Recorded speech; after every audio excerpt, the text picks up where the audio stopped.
La palabra de Dios contenida en este libro es la verdad que acepto creer, es la enseñanza que me comprometo a seguir y es la esperanza que me atrevo a confesar. Nada me impide recibirla, nadie me evitará que la haga parte de mi vida y por ningún motivo dejaré de proclamarla.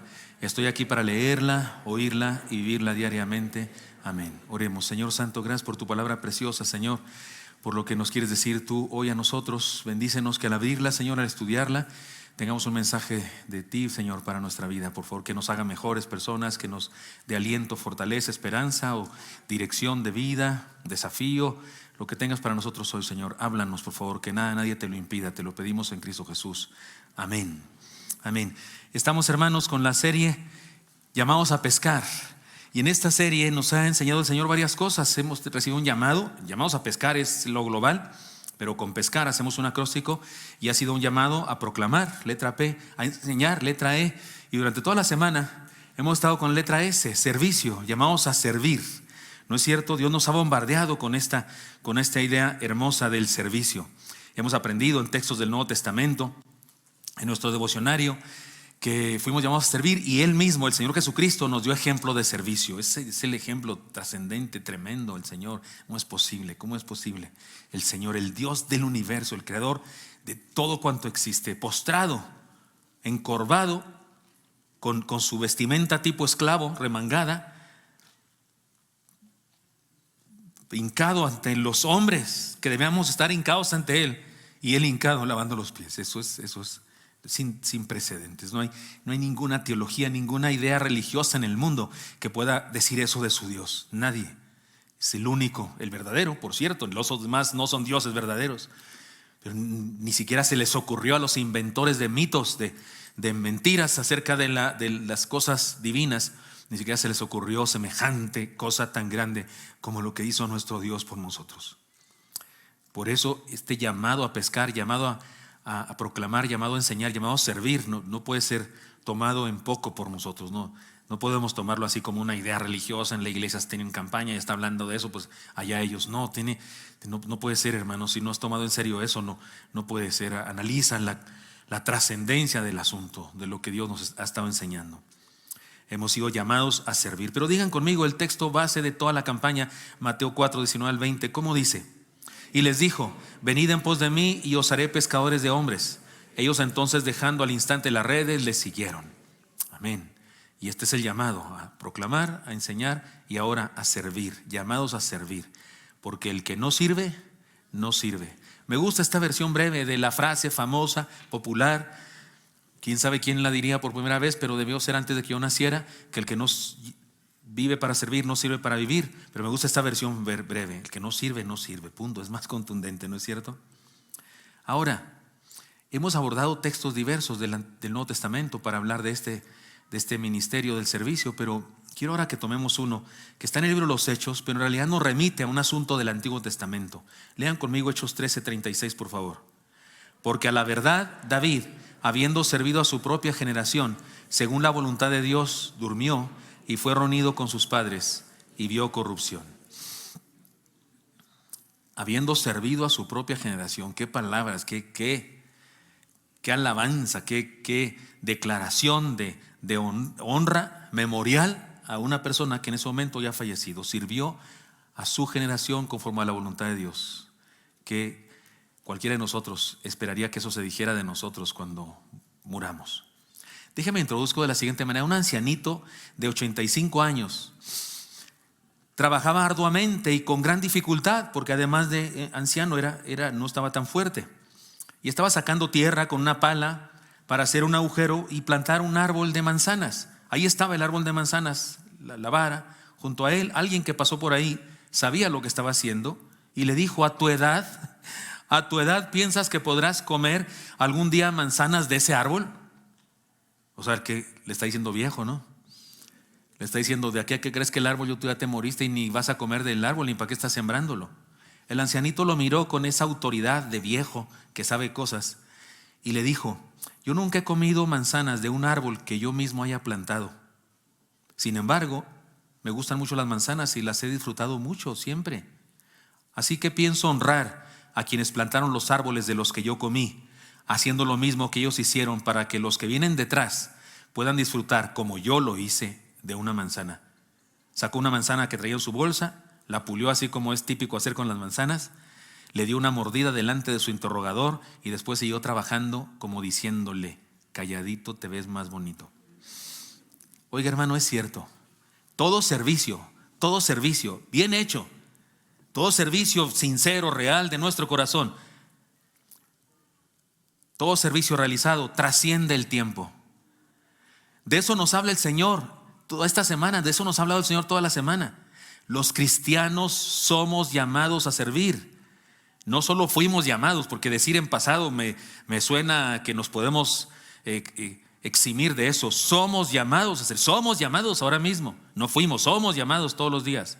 Durante la semana hemos estudiado diversos textos que nos confrontan con esta realidad. Hoy reflexionaremos en la vida de David. Hoy el sermón será un sermón biográfico. Voy a tomar la vida de un personaje y voy a analizar con ustedes diferentes elementos. Para predicar de un sermón biográfico regularmente se necesita predicar de una persona famosa, porque cuando predicas de una persona que nadie conoce en la Biblia hay que andarla buscando y estudiar todos los textos al respecto. Si hiciéramos un sermón biográfico de David de esa manera sería imposible, porque debo decirles que en la Biblia solamente se habla de alguien más que de David, de Dios. Solamente se usan más textos, más capítulos completos para hablar de David que de cualquier otro personaje, excepto Dios. Es que vamos a tomar solamente algunos elementos de su vida para investigar por qué se dice de él: sirvió en su generación conforme a la voluntad de Dios. Y va a ser un sermón así, un sermón, digamos, biográfico, tomando algunos elementos de su vida para entender por qué el texto dice: sirvió a su generación antes de morir. Les invito a estudiar entonces la vivencia de este personaje para reconocer y exaltar la gracia de Dios, porque no vamos a exaltar a David, no, queremos exaltar la gracia de Dios en David, la obra de Dios en David, para respondernos a la pregunta: ¿qué hago yo para servir a mi generación? ¿Cómo le hago para servir a mi generación? Vamos pues al texto y los voy a sorprender porque voy a hacer un acróstico. ¿Sí están sorprendidos? Ni la burla perdono yo ya, ¿verdad? De mí mismo, pues. Sí, es un método, siempre lo informo para que no me crean otra cosa, es un método memotécnico para que usted y yo recordemos las enseñanzas. Y a partir de ahora espero que nunca se nos olvide lo que es servir a la generación, pensando en lo que Dios hizo a través de David. Letra D, da en el blanco. Da en el blanco, hermano. Si por algo es famoso David, es por la buena puntería de su onda. Le hizo, ¿saben cómo fueron las últimas palabras de Goliat mientras caía? Dijo: qué mala onda. Para decir qué buena, no, para decir qué buena puntería. Es broma, no voy a ir a buscar, por favor, usted ahí al segundo reino. Por favor, a Samuel 17, no voy a ir a buscar ahí, no estoy bromeando. El texto que voy a usar, porque sé que no sabemos la historia, dice: fuese león, fuese oso, tu siervo lo mataba. Y este filisteo incircunciso será como uno de ellos, porque ha provocado al ejército del Dios viviente. Estas son palabras de David a Saúl, el rey Saúl, cuando David, siendo un adolescente de entre 15 y 17 años, le dijo a este rey que él se ofrecía para ir a enfrentar a Goliat cuando nadie más se había dispuesto a hacerlo. Ninguna otra persona estaba dispuesta a responder a un desafío de 14 días. ¡Qué vergüenza! Todo un ejército de gente, de guerreros valientes, bueno, eso decían que eran, de guerreros, respondió durante 40 días. Y un chamaquito no necesitó más que unos minutos. ¿Qué está diciendo ese? Y se lanzó. Y fue con Saúl y le dijo: fue ese oso, fue este texto que vimos aquí. Después pasó lo siguiente, después pasa esto. Ahora leeremos primero de Samuel 17, 49 al 50. Y metiendo David su mano en la bolsa, tomó de ahí una piedra y la tiró con la honda e hirió al filisteo en la frente. Y la piedra quedó clavada en la frente y cayó sobre su rostro en tierra. Así venció David al filisteo con honda y piedra e hirió al filisteo y lo mató sin tener David espada en su mano. Lo mató a pedradas o a pedrada, fue solo una. En sus declaraciones, el joven David manifiesta la buena puntería de su actitud de vida. No estoy hablando de buena puntería solamente del asunto de la honda, sino estoy hablando de la puntería de su vida. Le atinó, le dio al blanco el amigo. Tenía fe, sabía quién era, sabía que ¿A qué pueblo pertenecía? Y dio un paso valiente al frente. No fue Saúl el que dijo, ¿quién quiere ir a pelear? No, fue el mismo Goliat. ¿Para qué peleamos todos? Mucha sangre derramada. Échenme uno de ustedes contra mí, solo uno. Y si yo gano, ustedes nos servirán y darán impuestos a mi pueblo, a los filisteos. Y si yo pierdo, nuestro pueblo dará impuestos a ustedes. Lo que estaba en juego era eso. Era lo que estaba en juego. Impuestos, gobierno de un pueblo sobre el otro. Fue Goliat mismo. Y estaban todos formados. No, dé un paso al frente el que va a pelear conmigo. Nomás faltó que hicieran eso. Y David tenía fe.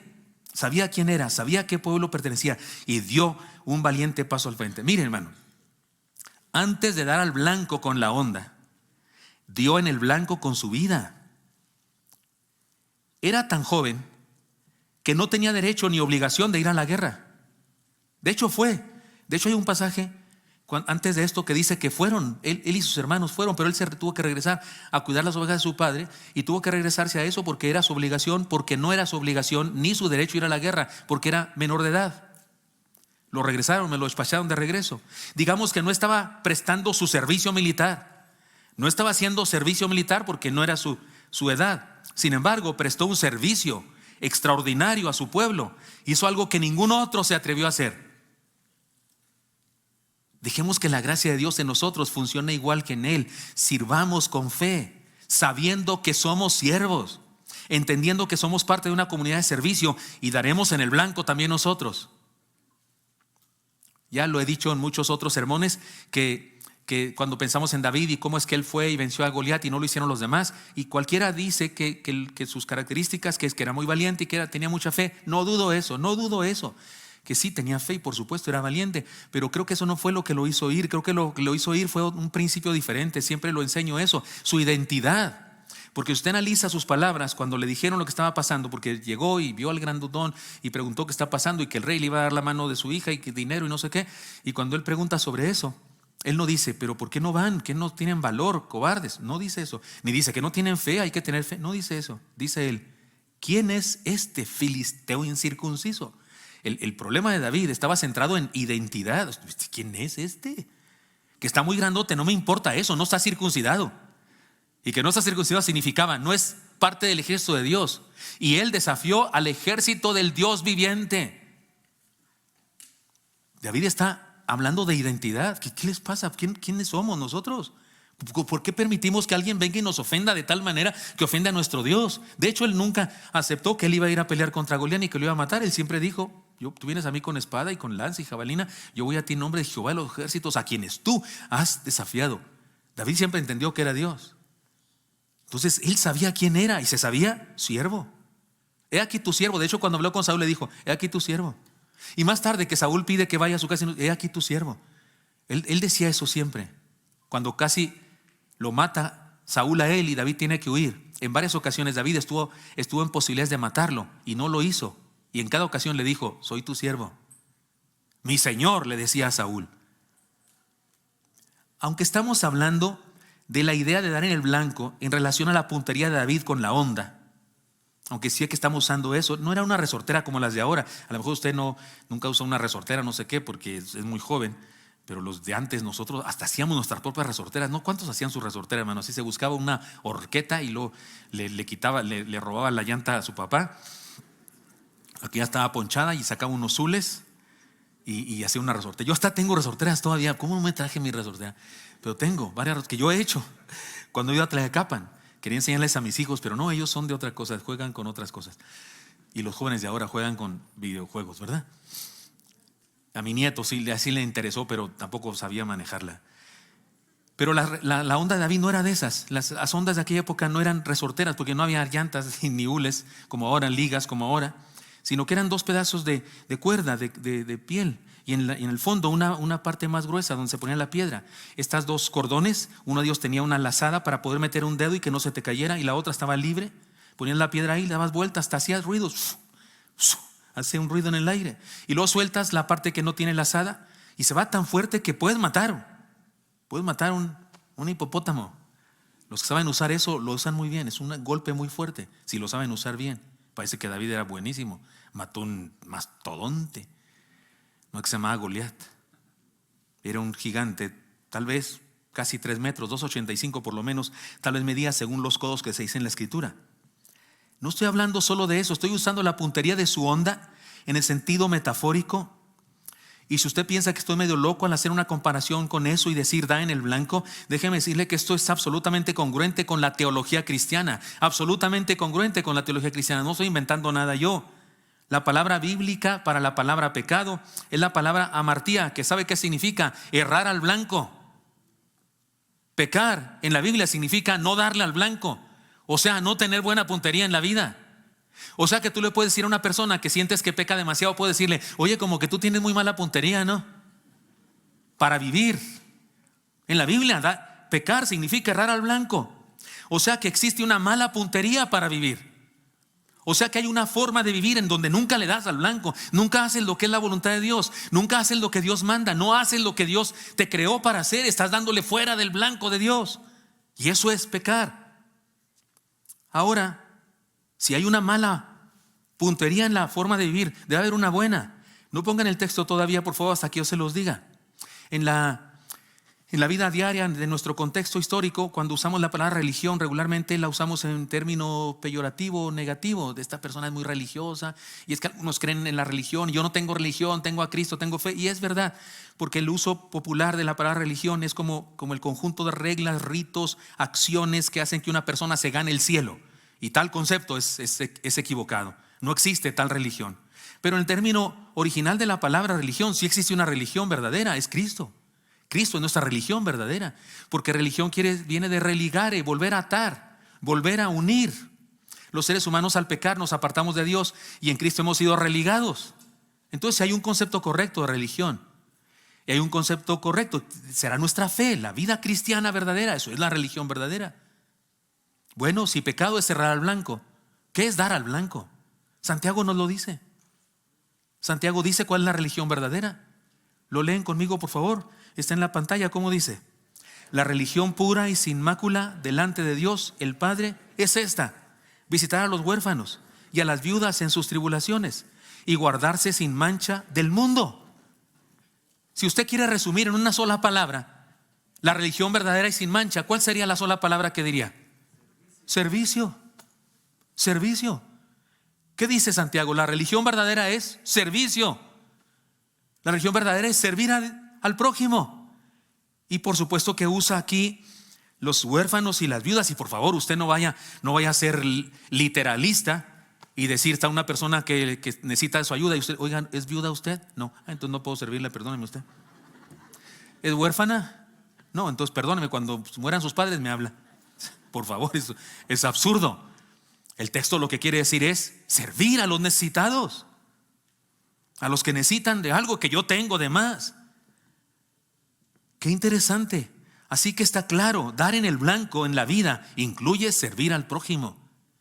Entonces, ¿cómo le hizo David para que se dijera de él? Sirvió a su generación, dio en el blanco con su actitud, sirvió cuando ni siquiera tenía que cumplir servicio militar, sirvió e hizo un servicio militar extraordinario. Ahí saltó a la fama. Desde entonces aparecía en las canciones de la radio y en la televisión. Desde entonces se hacían memes sobre él. David, Saúl mató a los 1000, David a los 10,000. Debió haber muchos memes al respecto, ¿no es cierto? Y eso puso de pelos a Saúl, no, hombre, se le derramó la bilis de envidia al tipo.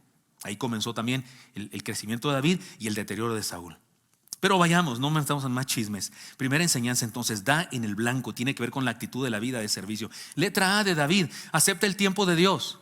El texto de 2 Samuel 8:15 dice: y reinó David sobre todo Israel, y David administraba justicia y equidad a todo su pueblo. ¿Sabe que en toda iglesia cristiana hay un ministerio de servicio que también se llama ministerio de administración? También se llama así.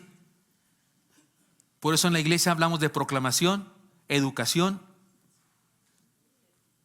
administración, comunión, pero para usarlo en pesca decimos servicio.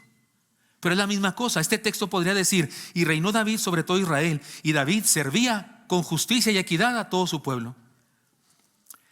Pero entre el momento en que David fue ungido como rey, cuando Dios le dice a Samuel: he desechado a Saúl y voy a buscarme un hombre conforme a mi corazón, quiero que lo unjas, ve a la casa de Isaí y ahí te mostraré quién es. Samuel no sabía quién era. De hecho, él pensó que era el primer hijo, el mayor, pero no era él, era David. En esa ocasión, finalmente Samuel unge a David como rey. ¿Y cree usted que de inmediato fue rey? Antes de que acabara el año, le pusieron la banda así de rey de Judá y de todo Israel, y juró, sí, que si no, que la patria te lo demande. No, señor. ¿Sabe cuánto pasó entre que fue ungido como rey, reconocido como rey, y el otro rey fue desechado por Dios? ¿Sabe cuánto pasó? Por lo menos 15 años. ¿Algún candidato a nuestra república aguantaría 15 años sin ser presidente después de haber sido nombrado presidente? 15 años pasaron entre que David fue ungido como rey y fue rey.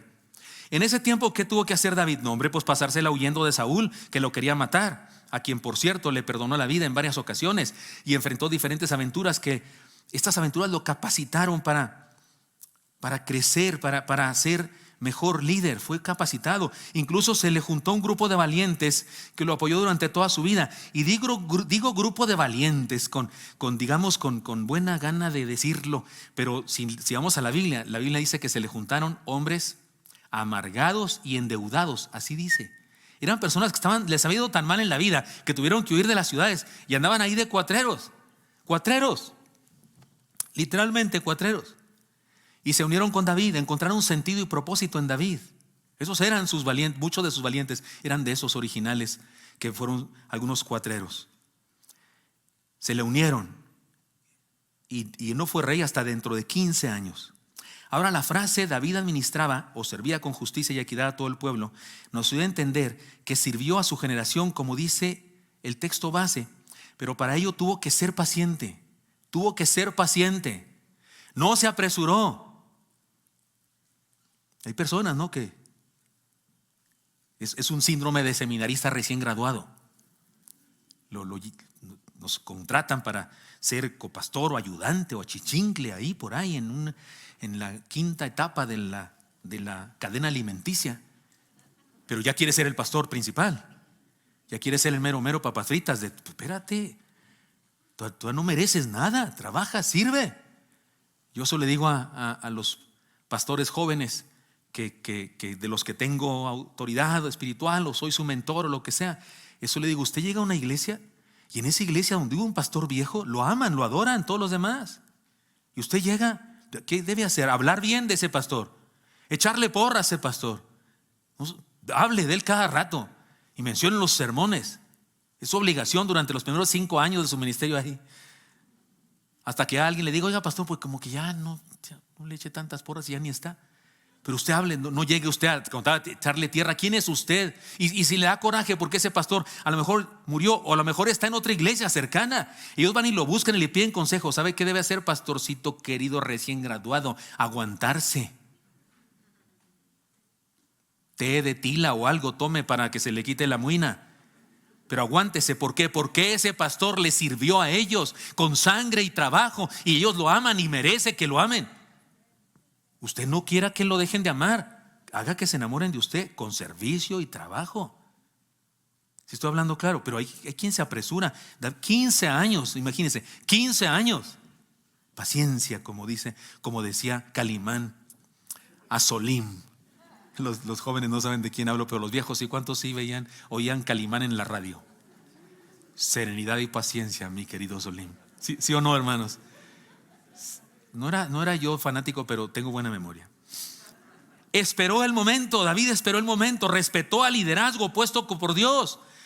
Pudo matarlo en varias ocasiones, lo pudo matar a Saúl. Lo tenía, hacía sus cuateros, sus amigos, sus valientes, le decían, Dios te lo dio. Esa filosofía, esa teología chafa de algunas personas, ¿verdad? Si Dios te lo puso es porque Dios te lo dio. Como la gente que dice, si se cierran las puertas es que Dios no quiere que vayas por ahí. Si se abren las puertas y no, hombre, Dios, permítame. Dígame una cosa, ¿cuántas veces se le abrieron las puertas al pueblo hebreo y a Moisés para que saliera de Egipto? Dígame, ¿cuántas veces se abrieron las puertas? Never, de limón la never, nunca. Nunca se abrieron las puertas, ni la última vez. Hay veces que la puerta hay que tumbarla. Y cuidado, porque hay ocasiones que en la puerta no te la abrió Dios. Si estoy hablando de acuerdo, habla con él, pregúntale qué quiere. David, sus compañeros, sus guerreros le decían: ya mátalo, Dios te lo puso.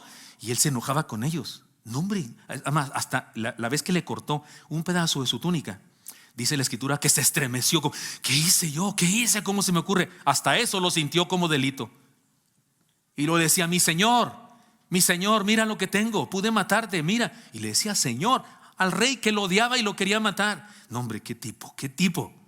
Dios en él mostrando su gracia. No era David el grande, es Dios el grande. ¿Cómo puede hacer eso en una vida de un ser humano? Esperó el momento, respetó el liderazgo puesto por Dios, actuó cuando se requería actuar. Cuando fue necesario, dio un paso al frente e hizo lo que tenía que hacer. Y no, hombre, fue un guerrero tremendo. Servir a otros, hermanos, requiere de paciencia. Por lo siguiente, porque servir al prójimo es una aventura riesgosa. Porque no siempre se solicitan nuestros servicios y podemos ofender en lugar de ayudar. Hay de repente quien con su iniciativa ignorante, con su iniciativa torpe, en ocasiones ofende más que ayudar. Pretender servir sin que alguien nos necesite, más que servir al prójimo, es servirnos del prójimo para satisfacer alguna necesidad personal y egoísta. Porque en ocasiones lo que queremos no es servir, sino que parezca que servimos, que se note que somos la gran cosa y que sin nosotros no es nada, nadie. Y en ocasiones ofendemos en lugar de servir. En ocasiones nuestro mejor servicio es orar por la persona necesitada y esperar el momento preciso para ayudarle efectivamente.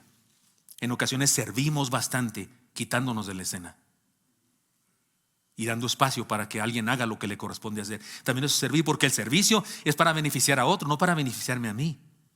Dicen por ahí, ¿verdad?, que no hay peor cosa que un tonto con iniciativa, porque hace de más y entorpece las cosas en lugar de ayudar. Servir con paciencia es ser servidores permanentes y estar listos para cuando Dios quiera usarnos con alguien, porque debemos saber que más que servir a otros, es Dios quien bendice, y para hacerlo usa nuestro servicio. Es decir, es Dios quien sirve a través de nosotros, usa nuestras manos, nuestra boca, nuestras propiedades, todo lo que soy, lo que tengo, lo que sé, es de Él en realidad, no son mis, son de Él, y las usa porque le pertenezco, y eso es servir. Entonces, hermanos míos, aceptemos el tiempo de Dios, demos en el blanco, aceptemos el tiempo de Dios. Y letra B, valida tus palabras.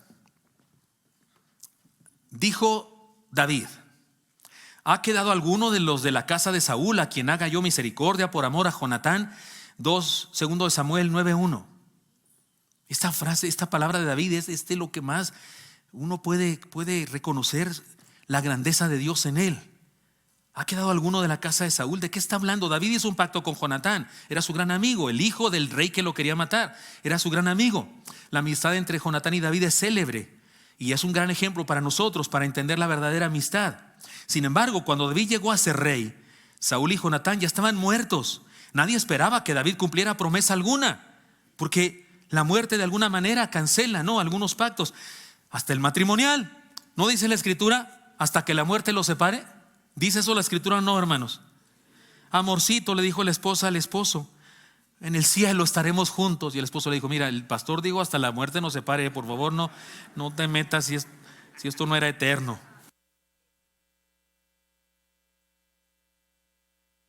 Perdón.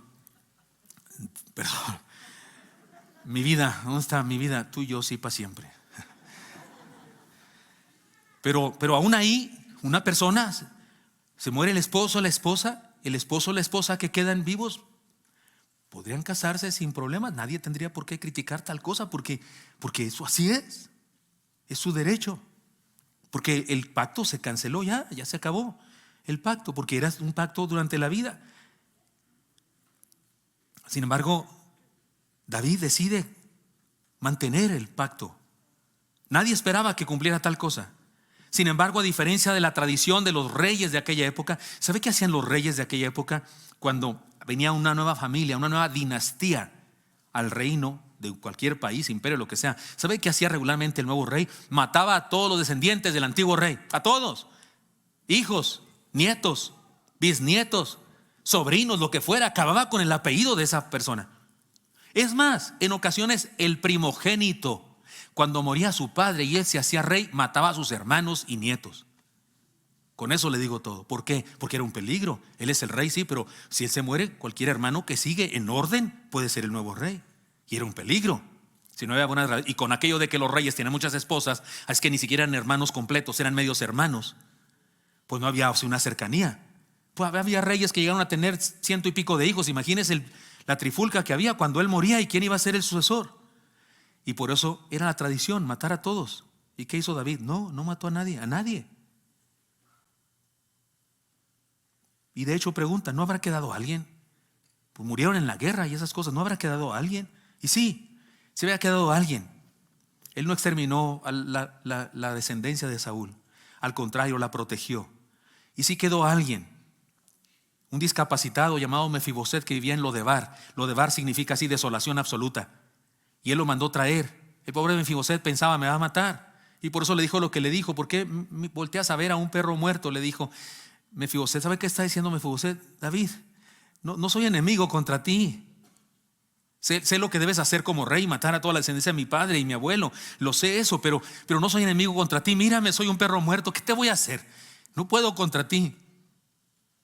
Le estaba pidiendo misericordia. Y David le dice, no tengas preocupación. No te llamé por eso. Lo honra, regresándole todas las riquezas de Saúl.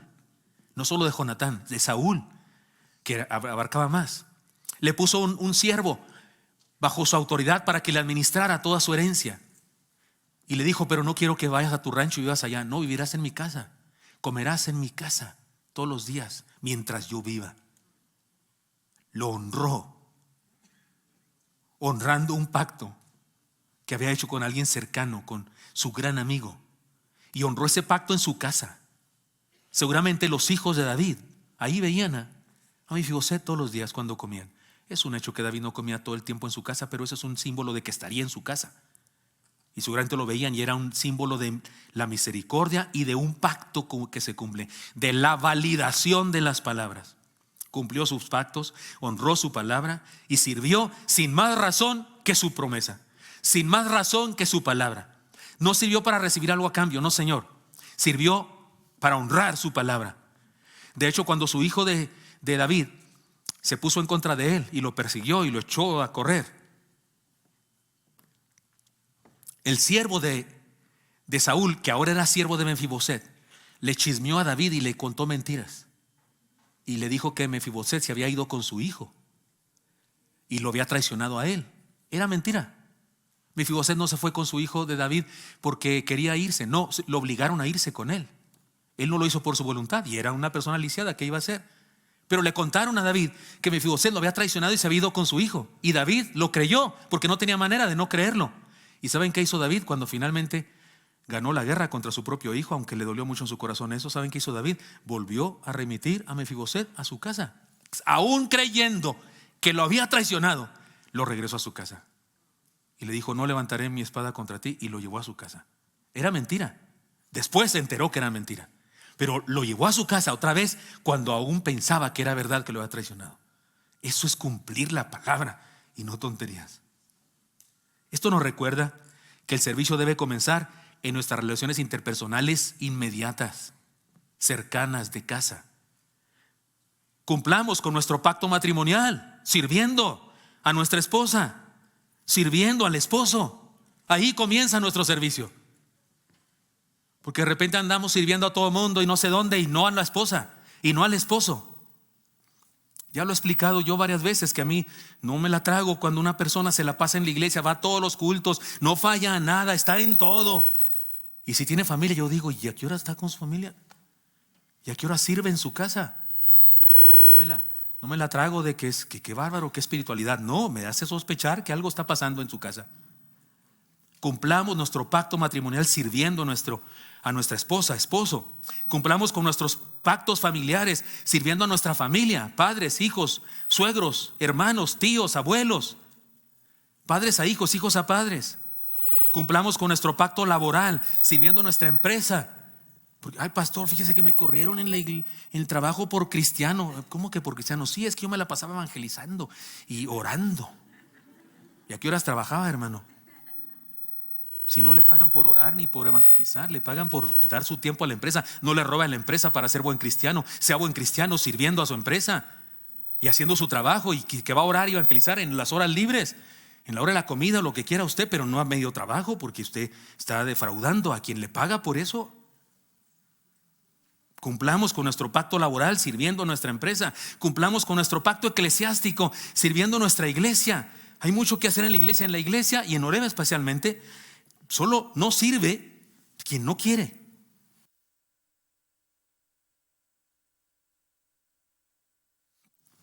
No sirve quien no quiere, porque hay mucho que hacer. Ya lo he dicho cada rato, que aquí llegan personas desde las 7 de la mañana a acondicionar todo esto, este pegostle que está aquí, todas estas líneas, toda esa mesa. Hay que quitarla porque durante la semana aquí hay una escuela y aquí hay actividades de la escuela. Ese templete tan pesado, todo esto que está aquí, todo se tiene que poner de nuevo. Y allá en los salones de los niños y en cuna, y un ejército de hormigas allí en el comedor, preparando alimentos para que estemos a gusto ahí nosotros y juntando recursos para los niños, y más trabajo, y los sugieres y los diáconos y los siervos y los que cantaron aquí. ¿Usted cree que les salía así tan bonito nomás porque se levantan y cantan bien? No, hombre. Me sorprende mucho que a las 8 de la mañana van al culto de las 8. Ni son del culto de las 8, son del culto de las 12. Pero van a las 8 de la mañana. Imagínense los cantantes, ¿a qué hora se levantan para afinar su voz? Mi mamá me mimó. Ahí están en la madrugada y el pobre vecino ya se despertó, ya le tocó ir a la alabanza a dicen, ya se saben la historia y todo. Porque tienen que ensayar. ¿Usted cree que se levantan y ya cantan como jilgueros? Bueno, algunos sí, porque son profesionales y sí son muy talentosos, pero otros no, otros tienen que hacer gestos. ¿Quién sabe qué hacen así para los músculos? Y hacen ruidos y no sé qué. Porque de veras hacen ruidos. Sé eso porque también tomé clases de voz. No se me nota, pero sí tomé. Y resulta que tienen que, en su servicio, presentan un servicio al Señor. Y los que durante la semana están administrando los recursos financieros y hacen cuentas y van al banco y vienen del banco y firman y analizan. Servicio. No, hombre, en esta iglesia hay un ejército de preciosos siervos que sirven al Señor. Y usted cabe, usted puede entrarle, puede hacer un trabajo. Si no lo hace es porque no quiere solamente. Tengamos cuidado con el síndrome del candil de la calle y oscuridad de tu casa. Cuidado con eso. La evaluación más perfecta de una persona, si es de veras un siervo de Dios o no es un siervo de Dios, una sierva de Dios o no es sierva de Dios, es su esposo, su esposa, sus hijos, sus padres. Ahí está la clave, ahí está la clave. Porque si sirves ahí, sirves en otras partes. Si no sirves ahí, andas de candil de la calle, quién sabe si estás sirviendo a Dios. A lo mejor te estás sirviendo a ti mismo, quieres presumir. Cuidado con eso. Entonces, hermanos míos, sí, valida tus palabras. Letra I de David: inclínate ante Dios. No voy a leer ningún texto de Samuel, ni de Reyes, ni de Crónicas. Voy a leer un salmo. Salmo 51, escrito por David. Ten piedad de mí, oh Dios, conforme a tu misericordia, conforme a la multitud de tus piedades, borra mis rebeliones. En el segundo libro de Samuel, capítulo 11, se nos cuenta una de las más oscuras historias de David. No vamos a leer ese pasaje, solamente voy a decir un resumen. El texto dice que cometió los pecados de adulterio, mentira, traición, asesinato, hipocresía, abuso de poder, entre otros. Le añadiría yo ahora holgazanería. Lo voy a demostrar más adelante. En el capítulo 12, después de ese capítulo oscuro de David, nos cuenta de la valiente, radical y directa confrontación que recibió de Natán, el profeta Natán, que era uno de sus consejeros, uno de sus mentores. Natán se atrevió a hacer algo. Era el rey, por favor, mandó matar a Urías Eteo para tapar su pecado, porque un día le gustó una mujer de otro, la trajo a su palacio, pecó con ella de adulterio. Luego la embaraza, para tapar su pecado manda a llamar a su esposo, Urías Eteo, para que vaya a vivir con ella y duerma con ella. Pero no lo hace porque es tan fiel a su rey que dice: no puedo estar con mi esposa gozándome de la vida mientras tú estás en guerra, tengo que estar aquí. Y se puso en la puerta del cuarto de David a cuidarlo. Eso es cachetada con guarache oaxaqueño, ¿no es cierto? Y David, no pudiendo hacer más, lo manda a la guerra y pide a Joab que lo ponga en frente de la batalla. Joab dice, trajo una carta de sentencia de muerte. Y Natán va y lo exhorta. Oigamos la historia de Natán y David. Jehová envió a Natán a David, y viniendo a él, le dijo: Había 2 hombres en una ciudad, el uno rico y el otro pobre. El rico tenía numerosas ovejas y vacas, pero el pobre no tenía más que una sola corderita, que él había comprado y criado, y que había crecido con él y con sus hijos juntamente, comiendo de su bocado y bebiendo de su vaso, y durmiendo en su seno. Y la tenía como a una hija. Y vino uno de camino al hombre rico, y éste no quiso tomar de sus ovejas y de sus vacas, para guisar para el caminante que había venido a él, sino que tomó la oveja de aquel hombre pobre, y la preparó para aquel que había venido a él. Entonces se encendió el furor de David en gran manera contra aquel hombre, y dijo a Natán: Vive Jehová, que el que hizo tal es digno de muerte, y debe pagar la cordera con 4 tantos, porque hizo tal cosa y no tuvo misericordia. Entonces dijo Natán a David: Tú eres aquel hombre. Así ha dicho Jehová, Dios de Israel: Yo te ungí por rey sobre Israel, y te libré de la mano de Saúl, y te di la casa de tu señor, y las mujeres de tu señor en tu seno. Además, te di la casa de Israel y de Judá. Y si esto fuera poco, te habría añadido mucho más. ¿Por qué pues tuviste en poco la palabra de Jehová, haciendo lo malo delante de sus ojos? A Urías Heteo heriste a espada, y tomaste por mujer a su mujer, y a él lo mataste con la espada de los hijos de Amón.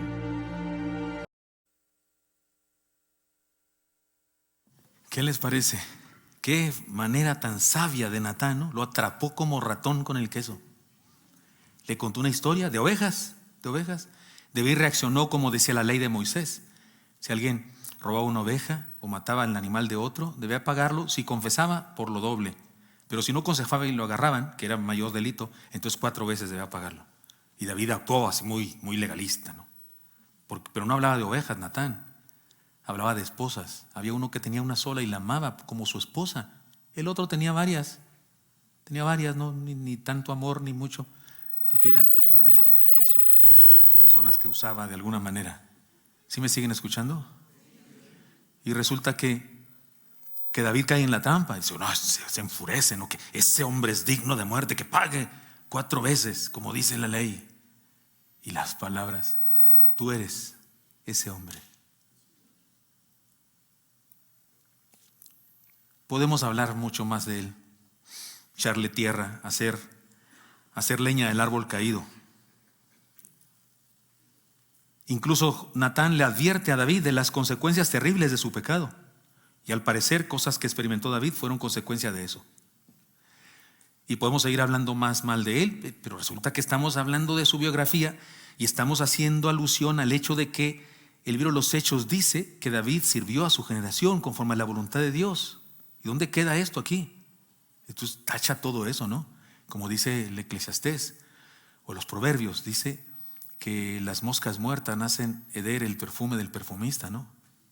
O sea, puedes hacer 100 cosas, 99 cosas bien, pero con una mala que haces ya te tachaste para siempre. Pero no, Dios no hizo eso con David.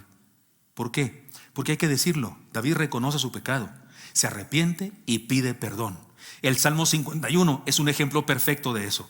Por eso la enseñanza aquí de Dios a través de David es: inclínate ante Dios. Miren, no vamos a leer todo el Salmo, aunque usted lo puede leer en su casa, pero déjeme guiarles a leer solamente unos versículos del mismo Salmo. Adelante. Lávame más y más de mi maldad, y límpiame de mi pecado, porque yo reconozco mis rebeliones, y mi pecado está siempre delante de mí. Contra ti solo he pecado, y he hecho lo malo delante de tus ojos, para que seas reconocido justo en tu palabra y tenido por puro en tu juicio. y tal vez usted se lo sabe, este salmo hermoso, es un salmo importantísimo en la teología cristiana porque habla del arrepentimiento, de la confesión de pecados y la solicitud de perdón, y habla por supuesto de la gracia de Dios. Incluso si seguimos leyendo, David termina diciendo que quiere seguir sirviendo, que quiere seguir siendo una persona que es luz a otros. Está claro que cometió un terrible pecado con muchas otras añadiduras, pero también está claro que se inclinó ante Dios y no fue rebelde. Reconoció su pecado, se arrepintió, experimentó restauración. Porque la hipocresía, la doble moral, la rebeldía, la falta de arrepentimiento y la indisposición a la reprensión nos incapacita para servir eficazmente. Sí, podemos decir lo que sea de este terrible pecado de David, pero hay una cosa que no podemos decir: no se defendió. No salió con que no, es que Natán, es que tú no sabes, es que mis intenciones eran otras, es que yo tengo otros datos. Es que tú solo has visto una versión, pero déjame te cuento mi versión. No, Señor, no se justificó en nada.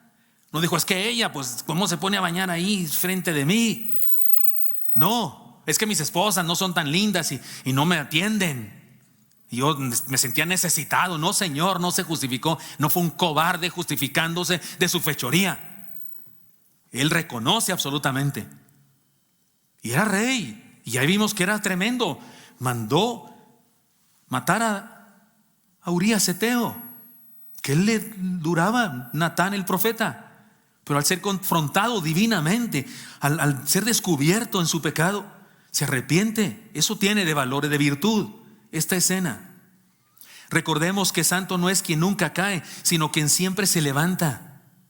Lo digo cada rato yo eso. Recordemos que más grave que el pecado mismo es la rebeldía ante Dios, que nos quiere restaurar. Dios nos quiere restaurar y nos rebelamos contra Él. O la insensatez de no reconocer y de justificarnos siempre en todo y dar siempre argumentos a quien nos hace alguna exhortación, alguna directriz o dar algún consejo que nos duele y nos defendemos como gato panza arriba. Recordemos que el arrepentimiento y la confesión deben ser parte de nuestra vida. ¿Cuál es el problema? Que alguien nos corrija, pues tiene razón, me equivoqué, está bien, va de nuevo, lo hago mejor, seríamos mejores, vamos siendo perfeccionados. Pero cuando no aceptamos nada, ni consejos, ni reprensiones, ni enderezamientos de algo en nuestra vida, pues no podemos servir eficientemente. La disciplina, en la iglesia se habla de disciplina, la Biblia habla de disciplina. El Señor Jesucristo le dijo, si tienes algo contra un hermano, exhórtalo delante de él. Si no te hace caso, busca 2 o más testigos y hablen con él. Si no los oye, llévenlo ante la iglesia. Y si no oyera a la iglesia, tenle por gentil y publicano. Eso es comunión, disciplina. Las iglesias, de acuerdo con la Biblia, deberíamos practicar la disciplina. Pero lo interesante es que la disciplina no es para los pecadores. No, Señor. La disciplina no es para los pecadores en términos generales, porque la disciplina para los pecadores, entonces debemos ser disciplinados todos, comenzando con el pastor. No, la disciplina es para los no arrepentidos, los que persisten en él. ¿Qué les importa? Así soy yo, no me molesten, así soy yo y hagan lo que quieran. Si ya saben cómo soy, ¿para qué me llaman? Esa es la rebeldía. Y eso es más grave que el pecado mismo. Y es cuando la disciplina se debe aplicar. Entonces no se aplica al pecador, porque en tal caso se aplicaría a todos. Hay congregaciones muy estrictas, muy legalistas, que pasan al frente a los que descubren un pecado. Ahí pasan los jovencitos que están embarazados y los pasan al frente y los avergüenzan delante de todos. Yo me pregunto, si todos los pecados embarazaran, ¿no estaríamos al frente todos nosotros cada domingo aquí pidiendo perdón? Todos nosotros. Y dígame una cosa, ¿hay pecados chicos y grandes? No, todos son grandes. Entonces todos deberíamos pasar al frente cada domingo y sería un culto larguísimo. Nomás con mis pecados, con eso teníamos para ser bastante largo. Y algunos que andan como yo más o menos. Claro, algunos de ustedes no, pues pasan y dicen 2, 3 cosas y ya, se acabó. No, la disciplina no es para los que pecan, porque en tal caso seríamos todos. El pecado es para los que no se arrepienten, los rebeldes que no se arrepienten, los necios que persisten. David no fue eso. Podemos acusarlo de lo que quiera, pero no de eso. Recordemos que el arrepentimiento y la confesión deben ser parte de nuestra vida. Permitamos que Dios nos limpie para servir. Porque en hipocresía, en doble moral, en rebeldía, en falta de arrepentimiento y la indisposición de la reprensión nos incapacita para servir eficazmente. Eso de no reconocer nuestras faltas y defendernos de todo. Es peor que las mismas faltas. Permitamos que Dios nos limpie para servir. Y por último, letra D, porque David se acaba como empieza, ¿no? David da vida antes de morir. En Hechos, que es el texto base, el texto que mencioné al principio, léanlo conmigo por favor esta vez. Porque a la verdad, David, habiendo servido a su propia generación, según la voluntad de Dios, durmió y fue reunido con sus padres y vio corrupción. Hechos 13:36. Este pasaje no tiene como intención principal exaltar el servicio de David. No, se trata de un sermón de Pablo en Antioquía de Pisidia. Si usted lee el contexto ahí en los Hechos, notará que eso es en donde Pablo está exaltando la resurrección del Señor Jesús y su superioridad y su suficiencia por sobre cualquier héroe de la historia judía. Lo que dice el Señor es: David sufrió corrupción, su cuerpo se gusanó. El único que no le pasó eso es Jesús. Eso es lo que está haciendo Pablo aquí, exaltando a Jesús. Sin embargo, al decirnos que David, como todo ser humano, murió y su cuerpo vio corrupción, también nos dice, así como de pasada, sirvió a su propia generación según la voluntad de Dios. Y eso es una gran enseñanza, aunque está de pasada. La verdad es que ese pasaje, esa parte, no es el meollo del asunto del sermón de Pablo, pero Dios no inspiró que dijera eso. Y eso tiene una gran enseñanza para nosotros. Ya que vamos a morir, a menos que alguien aquí esté planeando no morirse nunca. ¿Alguien está planeando eso? Porque, con todo respeto, si alguien está planeando eso, le auguro fracaso. No porque yo sepa algo, sino porque eso dice la ciencia y la Biblia misma. Polvo eres, ¿qué dijo el Señor? Polvo eres y al polvo volverás. Y eso que no es miércoles de ceniza.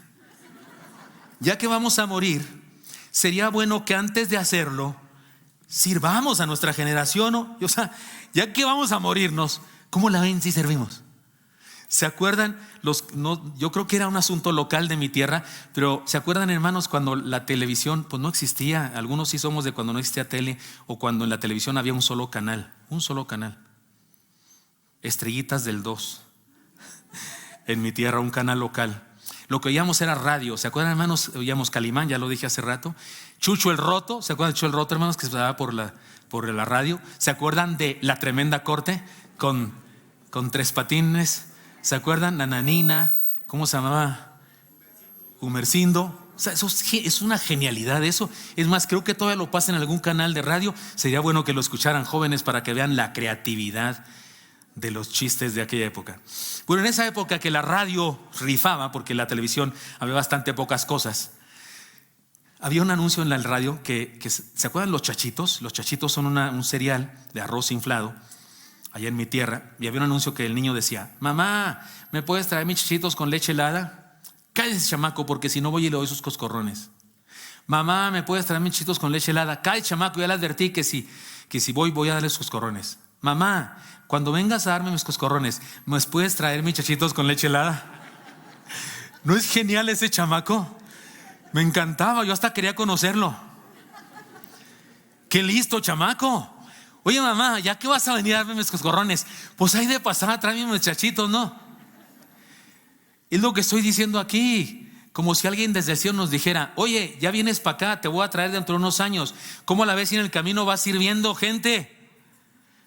¿Estoy hablando claro, hermanos?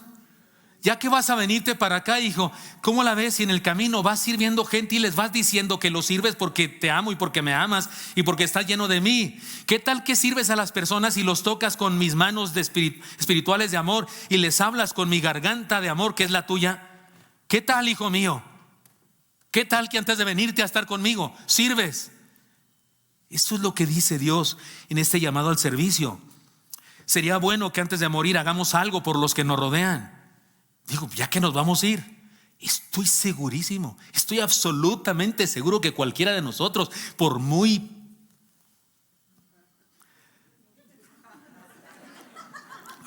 lo que sea, si supiéramos que vamos a morir mañana o pasado mañana, estos días cercanos a ese día los usaríamos para bien. Estoy seguro que ninguno lo desperdiciaría haciendo alguna fechoría. Pues tal vez nos llamen mañana o pasado mañana. Nadie sabe cuándo. Y no importa si sabemos o no sabemos. Sería bueno servir, aunque nos llamen después de 50 años.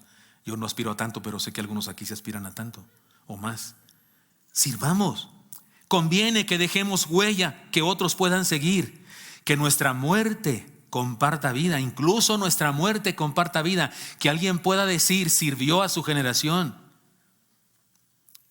No perdamos de vista que David no fue profeta, no fue sacerdote, es decir, no fue un ministro religioso. Si alguien me dice, fue pastor, pero de ovejas, por favor, ve ovejas. No fue pastor así como yo soy pastor. No, David no fue profeta. Había un profeta a quien él respetaba, que también era sacerdote, por cierto. Había líder, había un profeta, otro profeta, Natán, además de Samuel. Había líderes religiosos en esa época, los sacerdotes, a los que él respetaba mucho, el que le dio la espada de Goliat. Pero él no era, él era un político, un guerrero, un político, una persona que peleaba y mataba gente. Y era político, llegó a ser rey. Así es que nos podemos identificar perfectamente con él.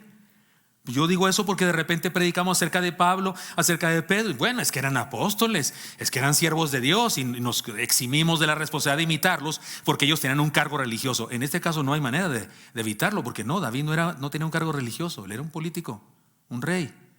Y sirvió a su generación, o sea, lo que hizo socialmente hablando, lo que hizo en su profesión, en su oficio, lo hizo sirviendo en el nombre de Dios.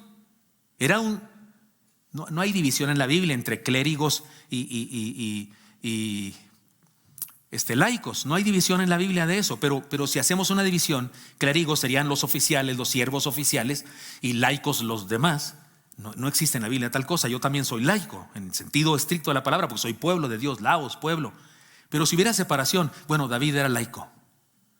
David era como cualquiera del pueblo de Dios.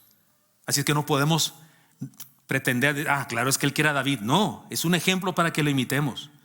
Y lo curioso es que sirvió en todas sus facetas. No solo cuando fue rey, fíjese. No, sirvió siempre en todas sus facetas. Déjenme poner algunos ejemplos. Cuando Samuel fue a la casa de su padre Isaí a buscar al nuevo rey, porque Dios le dijo, ahí está el nuevo rey, yo te diré cuál es. Cuando fue ahí, David no estaba en la subasta porque estaba sirviendo a su familia. David no estaba ahí. Ahí estaba el concurso Mr. Palestina, Mr. Belén, Mr. Efrata se llamaba en ese momento esa ciudad. No estaba David, ahí estaba el grandulón, mostrando su musculatura. Tanto que Samuel dijo, no, se le nota la hombría, no, hombre, a kilómetros huele, que es hombre. Seguramente estaba muy grande, muy fuerte. Se habla de eso en la escritura. Pero Dios le dijo, no mires lo que mira el hombre. Yo no miro lo que mira el hombre, le dijo Dios a Samuel. Yo miro lo que hay en el corazón. Y pasó el otro hermano, y el otro hermano, y el otro hermano. Y mire lo que dice la escritura. Entonces dijo Samuel, es el profeta sacerdote, a Isaí, ¿son estos todos tus hijos? ¿Por qué tuvo Samuel que preguntarle a Isaí, ¿son estos todos sus hijos? Porque Isaí no pensaba traer a David. No pensaba, tal vez se avergonzaba de él. ¿Son estos todos sus hijos? Pues no, hay otro, un flaquillo ahí, pelos chinos, pelos dorados, es el que va por las tortillas. El que cuando estamos platicando le decimos, vaya a ver si ya puso la marrana. Y eso que no tenían puercos los judíos. ¿Por qué le tuvo que preguntar, son todos tus hijos? Porque Isaí no trajo a todos sus hijos, trajo a los grandotes, a los fuertes, a los feos, fuertes, formales. Y a David no lo trajo, no lo mostró. Y respondió, queda uno, el menor, que apacienta las ovejas. Y dijo Samuel a Isaí, envía por él, porque no nos sentaremos a la mesa hasta que venga él aquí. Oiga, no nos sentaremos a la mesa significa no cenaremos hasta que no venga. No, pues cuestión de hambre, lo mandaron traer. Ahora sí que por dragones lo mandaron traer. Pregunto, ¿qué estaba haciendo David mientras sus hermanos figuraban en la pasarela para buscar al rey? ¿Qué estaba haciendo David? Sirviendo. Estaba cuidando las ovejas de su padre. Estaba haciendo un trabajo, un servicio. O sea que siempre sirvió. Cuando Goliat estaba desafiando al pueblo hebreo, David no fue a la batalla. El texto dice más atrás que sí fue junto con sus hermanos, pero lo retacharon. a cuidar las ovejas de su padre. Él no tenía, insisto, derecho a ir a la guerra, ni obligación, porque no tenía la edad. Pero David fue al campo de batalla. Perdón, antes de eso, me estoy adelantando. Antes, perdón, para que no confunda a la computadora. Cuando el rey Saúl tenía problemas emocionales, y le voy a explicar. La palabra espíritu en la Biblia, en el hebreo, en el griego es la palabra neuma, y en el hebreo es la palabra reah, algo así, que significa viento.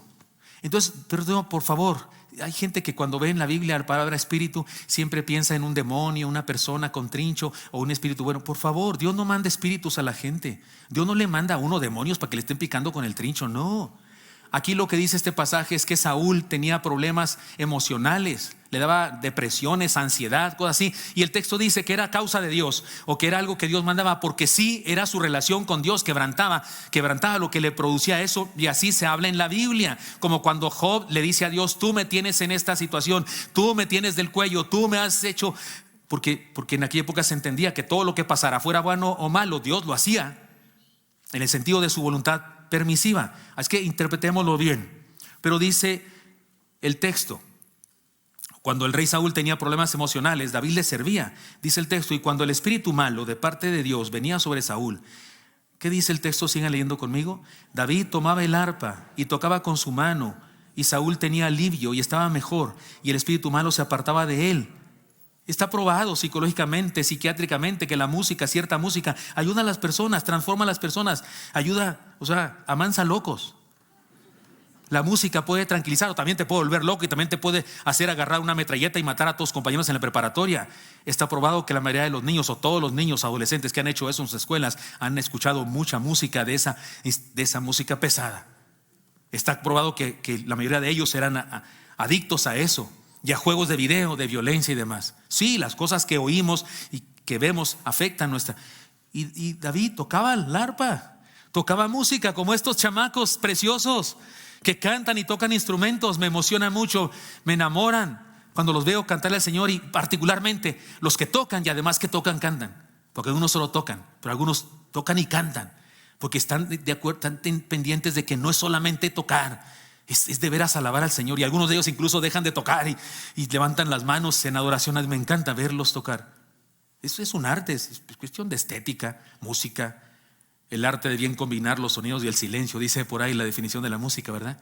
Pero lo hacen para Dios, y sí nos amansan a todos nosotros, porque de repente llegamos usted y yo afligidos, no sé qué, y no es cierto que la música y no es la música, es Dios a través de eso que nos hace reconocer quién es. Pues eso hacía David. ¿Qué hacía mientras el mentado Saúl estaba ahí en la muina, los problemas existenciales? Lo servía. Cuando Goliat ahora sí estaba desafiando al pueblo hebreo, David no fue al campo de batalla, ya dijimos, o me lo regresaron, pero sí fue finalmente, pero fue como mandadero. Y dijo Isaí a David su hijo: toma ahora para tus hermanos una efa de este grano tostado y estos 10 panes, y llévalo pronto al campamento a tus hermanos. Llévalo pronto al campamento. ¿Qué hizo David en el campo de batalla? Sirvió, mandadero. Llevó panes y trigo tostado, tabule. ¿No es cierto? A sus hermanos les llevó de comer. No fue a tocar su cítara ni a ninguna cosa religiosa, hacer un ritual. No, sirvió.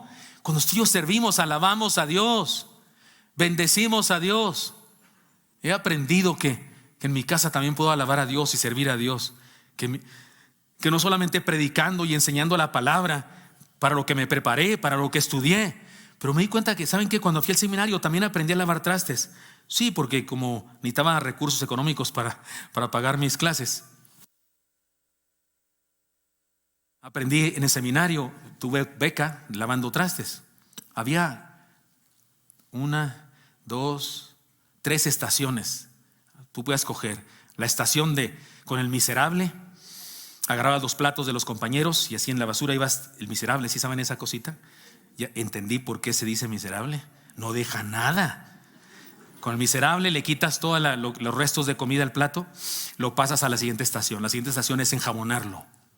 En realidad son 4 estaciones. La siguiente estación es enjuagarlo. Y la última estación es la de secado. Uno creía siempre en la estación del miserable porque acababa más pronto. Pero yo siempre llegaba tarde porque soy de esos que come así despacio, tranquilo, sorbiendo el café a gusto. Entonces siempre llegaba al último y me tocaba el secado de loza y era el último que me quedaba ahí. Pero aprendí maestría en secado de loza. Era veloz como yo solo. Agarraba el plato, le hacía así y el trapo ya estaba aquí. Sigue. He tenido que practicar esa maestría en mi casa últimamente, porque mi esposita no puede agacharse. Y aprendí que la técnica es lavarlos ipso facto, no dejar que se amontonen.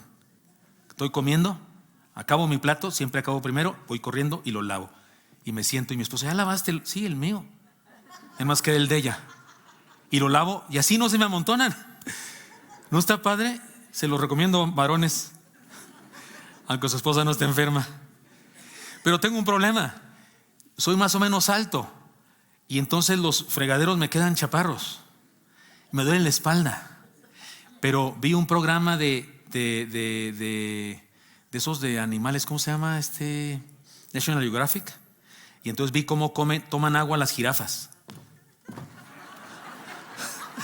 De verdad, les lo digo en serio, no es broma.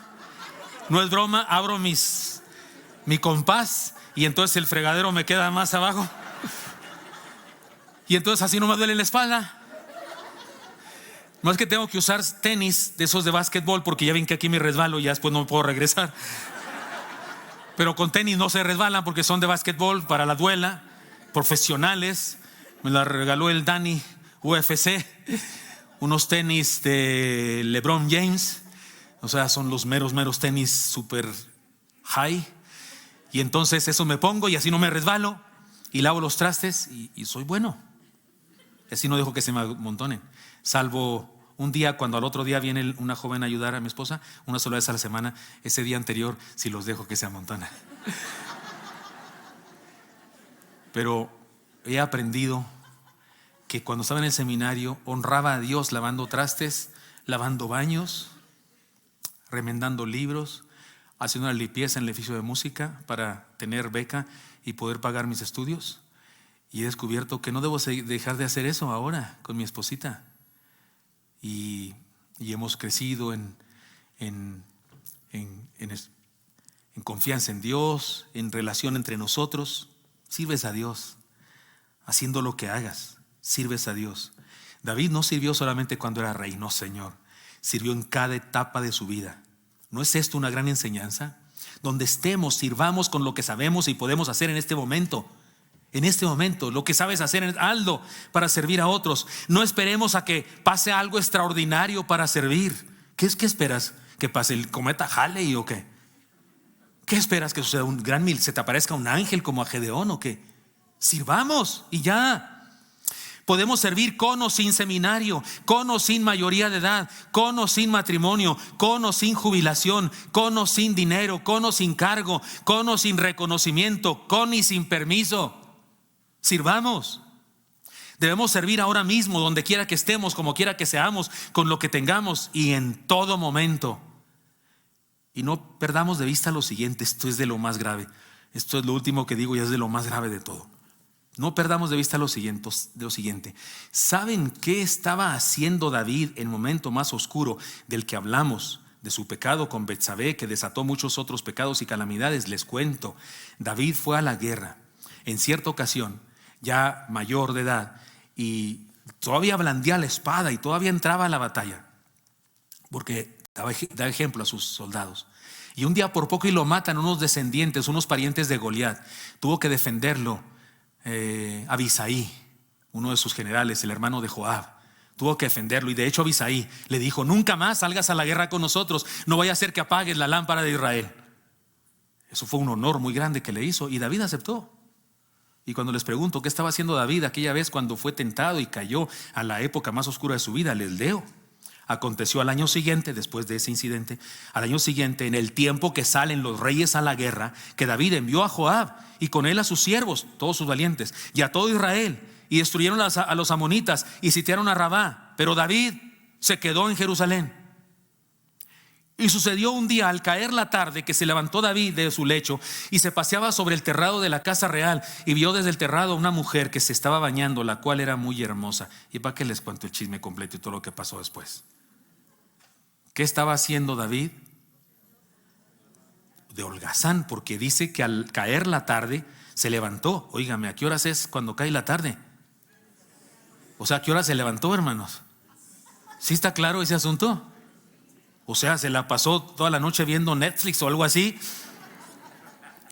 Y ya 15 o qué horas de la tarde se levanta a pasearse por ahí. Oh, yo qué sé, me lo imagino. Y de pronto la tentación sota, y es vulnerable, es débil en ese momento, y lo atrapa y comienza una situación gravísima de su vida. No fue a la guerra. Mientras su ejército luchaba por ampliar su territorio, él se levanta a media tarde. Digamos que dejó de servir y cayó. ¿Está clara la lección? Aprendamos en cabeza ajena. ¿Está clara la lección? Sirvamos sin descanso. No dejes de servir. No dejemos de servir. Vayamos al acróstico para finalizar. Letra D. Demos en el blanco. Es decir, no fallemos al blanco. No sigamos, sirvamos. Actitud de servicio. Letra A. Aceptemos el tiempo de Dios. Seamos pacientes. No queramos ser jefes cuando apenas comenzamos. Demos tiempo a las cosas. No nos atrevamos a ostentar lo que no nos pertenece. Letra B. Validemos nuestras palabras, nuestros pactos familiares, esposa, esposo, padres, hijos, etcétera, trabajo, iglesia. Letra I. Díganlo conmigo.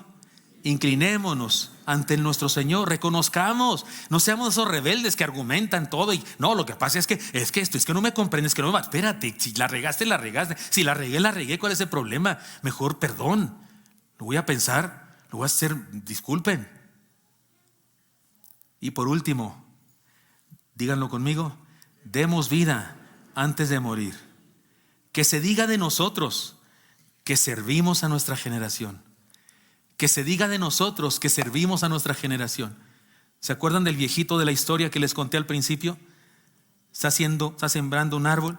¿Qué crees, anciano? ¿Crees que vas a alcanzar a comer manzanas de ese árbol? No, pero es que siempre he comido manzanas de árboles que yo no planté. Quiero honrar a los que plantaron los árboles que yo comí, haciendo lo mismo que ellos, sembrando uno para las próximas generaciones. Hermanos míos, si volteamos atrás, si volteamos alrededor, ahora mismo ustedes y yo estamos siendo servidos por cientos de personas. Por cientos de personas. Cuando usted y yo entramos aquí, recibimos un beneficio que si se cobrara, costaría un dineral. Cientos de horas, hombre, significa que estemos aquí cómodos. Y que pase todo lo que pasa en la iglesia, significa un montón de salarios que se tendrían que pagar. Pero no se pagan porque son voluntarios. Un montón de cosas pasan aquí. ¿Usted cree que este culto y todo lo que está pasando ahora sucedió esta mañana? ¿No estamos de acuerdo? No, hombre, hay un montón de trabajo detrás. ¿Cree usted que ellos que cantaron nomás ahora vienen y ya saben todo? No, ensayan. Se ven durante la semana, ensayan. Y lo que ensayaron esta semana no fue lo único. Ensayan porque son cantantes, porque son músicos. Y estudiaron y pagaron dinero para prepararse para música. Pagaron a maestros que les enseñaran. De instrumentación, de instrumento y de voz y de lo que sea, y los que trabajan en las diferentes áreas, tecnología, ciencia, recibimos un servicio de un montón de personas. Comemos manzanas que no sembramos, y ahora nos toca sembrar un árbol nosotros, nuestra propia vida, para que otras generaciones coman ricas manzanas de nuestra vida. De eso está hablando el Señor cuando nos desafió al servicio. Y sería bueno que ya que vamos a morir, hagamos lo necesario para que un día se diga de nosotros: sirvió a su propia generación conforme a la voluntad de Dios.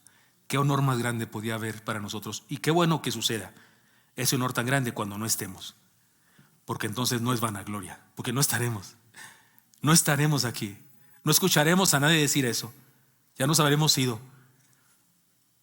Así es que no es cuestión de nuestra gloria, de nuestro egoísmo, no, es cuestión de su honra, de honrarlo a Él, y que alguien pueda aprender de nosotros. Sería fantástico. Hermanos míos, toda la semana Dios nos bombardeó con la idea de ser llamados a servir. y me encargó a mí, de acuerdo al orden de esta campaña, que cerrara esta exhortación con este mensaje. Hermanos, fuimos llamados a servir. Sirvamos, porque el que no sirve, no sirve. Señor, gracias te doy porque me das permiso de compartir esta palabra, Señor. Este desafío, estas semillas, el día de hoy, Señor, de desafío, de demanda tuya para nosotros, para que sirvamos a nuestra generación. Está claro, Señor, que el mundo está lleno de personas necesitadas de tu amor, de tu gracia, y personas que no lo entenderán jamás si no se los demostramos a través de un acto de servicio. Úsanos, Dios, por favor. Quiero hablar en nombre de todos mis hermanos aquí presentes. Úsanos. Todo lo que somos, tenemos y sabemos, úsalo, que es tuyo, Señor, para servir a otros. Te lo pedimos en Cristo Jesús. Amén.